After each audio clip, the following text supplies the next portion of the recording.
was actually supposed to be on a book buying ban for about a month, and I ended up signing up for, I guess, I wanted to be included in the fall reading challenge. So in my last bookish video, I hit the fall most anticipated fall reads for the fall reading challenge, and I had to get a few to kind of go with that, but also these are also some of the books that I bought since my last book haul, or that were not featured in my last book haul. So we're gonna get into it. I'm gonna start very slowly, but I'm going to try not to rush this one, as I've been rushing a few of my other videos. So let's get into it. So I'm going to start with the books that I've already completed and read. These two are the books 3 and number 4 in the Mirror Visitor series. It's a 4-book series. So this is book number 3. It is called The Memory of Babel. And if you don't know about this series, The Mirror Visitor, you should definitely check it out. I fell in love with this series after the second book, actually, but the first book was a very intriguing magic system slash like magical type system, and I really enjoyed it. The second book hooked me in really hard, and I fell in love with the series. So I don't remember too much about, like, I've only read it once through, and I audiobooked most of it, so I will have to read it again because I do want to, like,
cat story. So there's a cat on the cover, and that is that. I don't know much about this. It is the first book in a series. If I like it, I might continue the series, but it was like, I think like $10 for the paperback, so I figured I would pick it up, and it fills the prompt for the cat on the cover. So then, let's do this one. This is a nostalgic AF book for me, and it is a Give Yourself Goosebumps. Reader beware, you choose the scare. And there is 20 different endings. And with this one, this is the first in the Give Yourself Goosebumps series that is written by R.L. Stine. And I remember reading these as a kid. So basically what you do is you start here, and then like it would tell you if you want to do something. You turn to page 48 if you want to and escape it through. Oh my gosh! Escape through the door down the hall. Go to page 48. Stay and talk to Big Al. Go to page 62. So there's different endings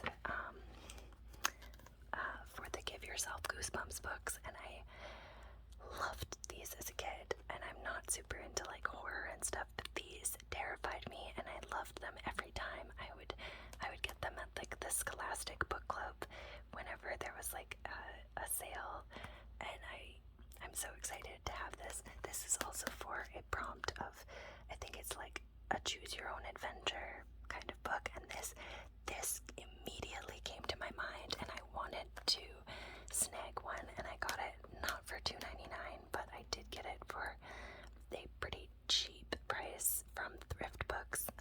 So that one is very highly anticipated as well. And then this gorgeous, gorgeous thing. Oh my goodness. The cover for this one is stunning.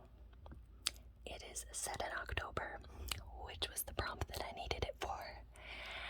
I literally know nothing about this book. I couldn't tell you if there's a love story, maybe. I don't know. I needed a book that was set in October. This was on the list. I hope it's actually set in October because I haven't verified that, but the cover is stunning. I got it from Book Depository, and the actual like cover is green, and I don't know how to feel about it. I don't have a lot of green books. I like this part of the cover, but I understand that like the actual hardcover is green, but this part is stunning, and I am moderately excited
This is his debut, so this is actually the first book that John Green has come out with, or that did come out with, but it's the latest one that I have in my collection. I received The Fault in Our Stars from my brother-in-law for Christmas or my birthday. I can't remember. I think it was Christmas last year. And I read it and I loved it. So naturally I had to get John Green's debut, his very first novel that he wrote. I do plan on collecting Paper Towns as well, but at the moment I only own The Fault in Our Stars, and now looking for Alaska as well. As far as I know, this one is just a YA fiction. I think there's a little bit of romance, but I usually update my library cards. I usually update them after I've read the book so that it can go on my shelf and I can know a little bit more about it when I'm recommending them to other people in my family or friends that want to borrow some of my books. But yeah, this one is, again, very exciting. I do really like John Green's writing. I think it's very YA, but I still think it's pretty nostalgic to read, and it's really cute. The Fault in Our Stars was really cute, so I have high hopes for his debut. I think this one will be really fun as well. This next one, I was kind of sort of supposed to have read this in the summer. However, I really was not feeling romance books, and even like the romance book that I'm reading at the moment, still not really into it. I'm doing my best. I'm not a contemporary romance person, and this one is literally contemporary romance, and that's it. So I think it's kind of funny that I picked this up because the cover is stunning. I loved how the colors look on the cover, and it has water on the cover, so it works for my Bookopoly board because I have a prompt that is water on the cover, but I did not get around to reading this, so it will have to go on the TBR shelf until most likely next summer. I don't know if I'll feel like reading a summer contemporary romance in the winter, but I might want to feel those vibes in the winter. Who knows? I guess we'll find out. But yeah, this one I was supposed to read. I have not. So these next ones, this one, and 1, 2, 3. So these next 4 up until the last one, the next 4 were on Book Outlet, and I got them all kind of separately, but this is the leather-bound. It's not really a hardcover, I guess. It's kind of a hardcover.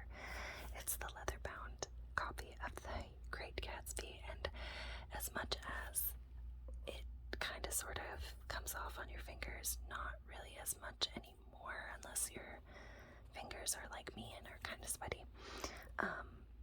The paint kind of comes off a little bit.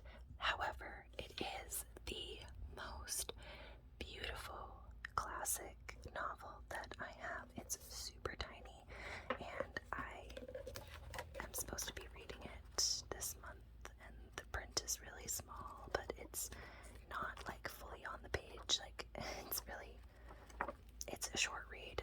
I could read it in a day. I'm probably going to read it in a day. But I am really excited to read this one. It's so gorgeous, and it sounds very muffled.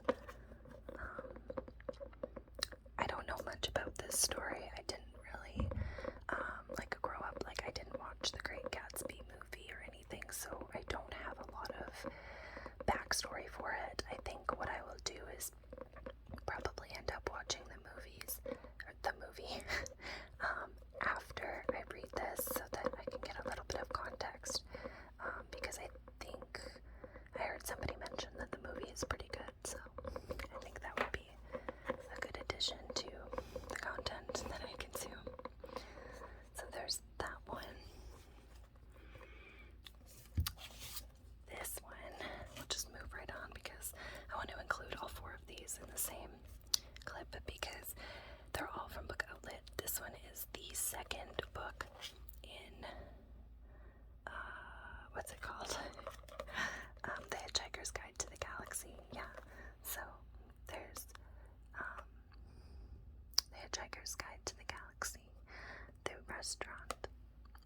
the end of the universe.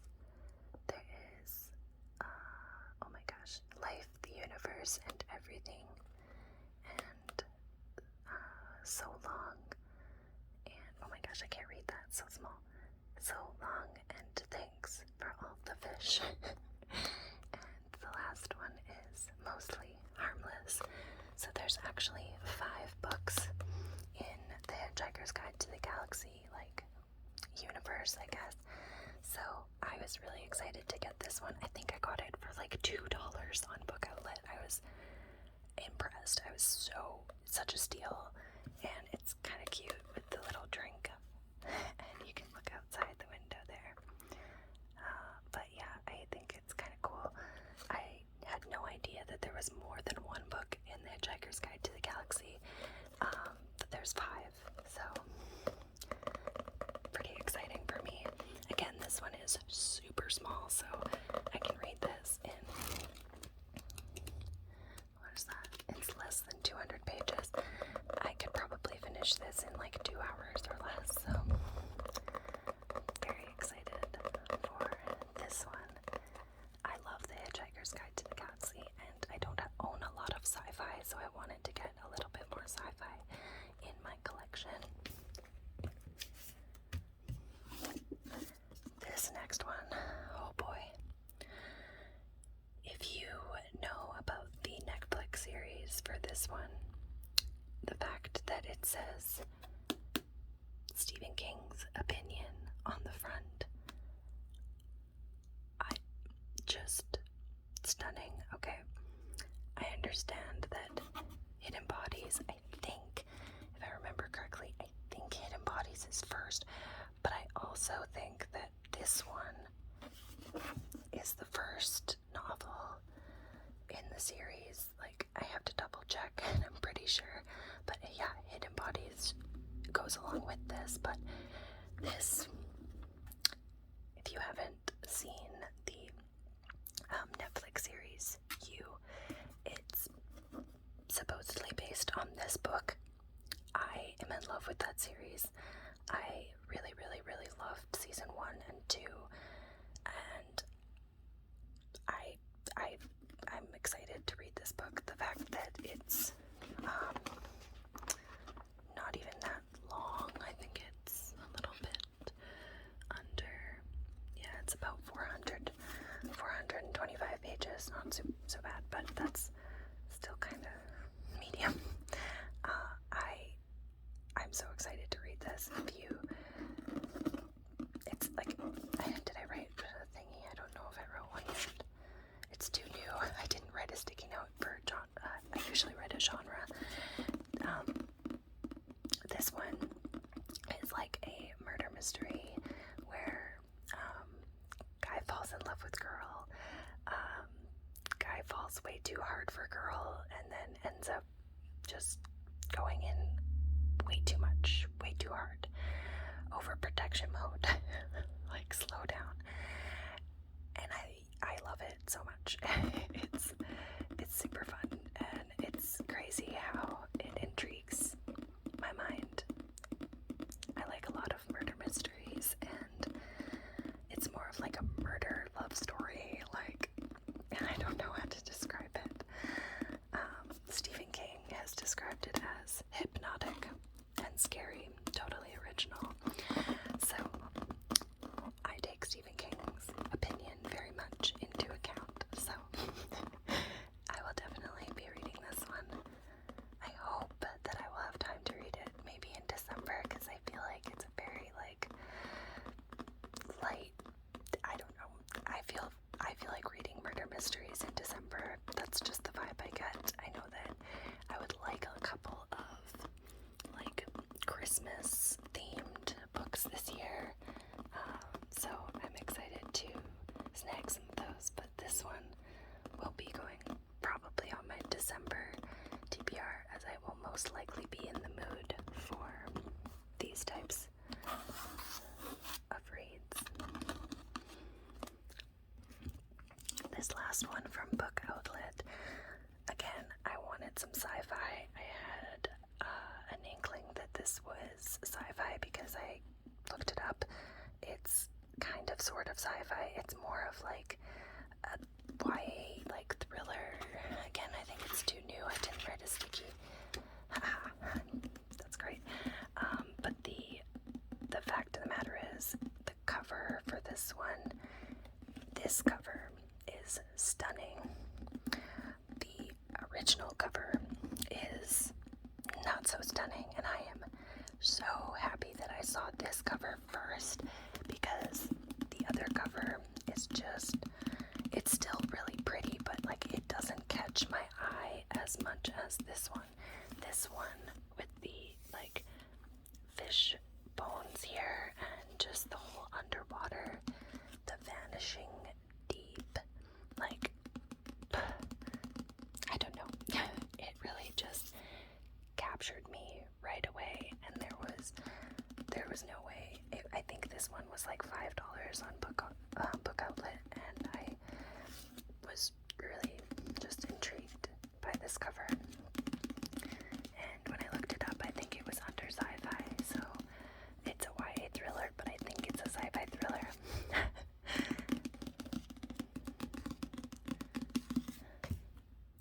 And the last book that I have for you, that was a secondhand book that I received with my other Stephen King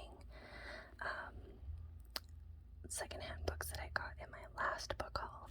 This one I got at the same time. It just didn't fit the vibe that I was going for my book haul video, which is why it's in this one. Again, if Stephen King has an opinion on the front, I have to get it. So, The Girl Next Door is alive. It does not just promise terror, but actually delivers it. And the front cover just gives me that spooky October, not really sure what you're gonna get in The Girl Next Door. And when I read the synopsis, I remember feeling so excited to read it. Could I tell you what it is about right now? No, I cannot. But I can tell you that I got it for, I think it was like $4, and it had Stephen King on the front, so I was like, okay, well, if I'm buying some other Stephen King books, and Stephen King himself has had an opinion on this one, I will also snag this one. I'm not a super like horror or, you know, scary type reader. I do like a good thriller. I do like a good like murder mystery, like, oh my god, like gut wrenching, oh my gosh, what's gonna happen. I don't like really gory or like blood and guts kind of horror. I'm not into being terrified while I'm reading and then having nightmares. That's not my vibe.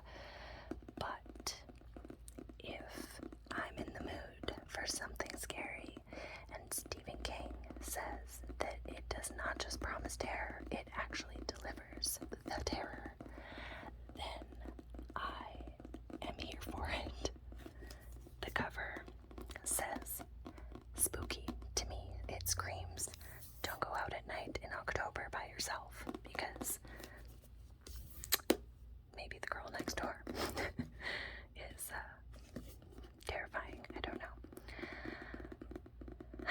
So, this one, I know I'm excited about it.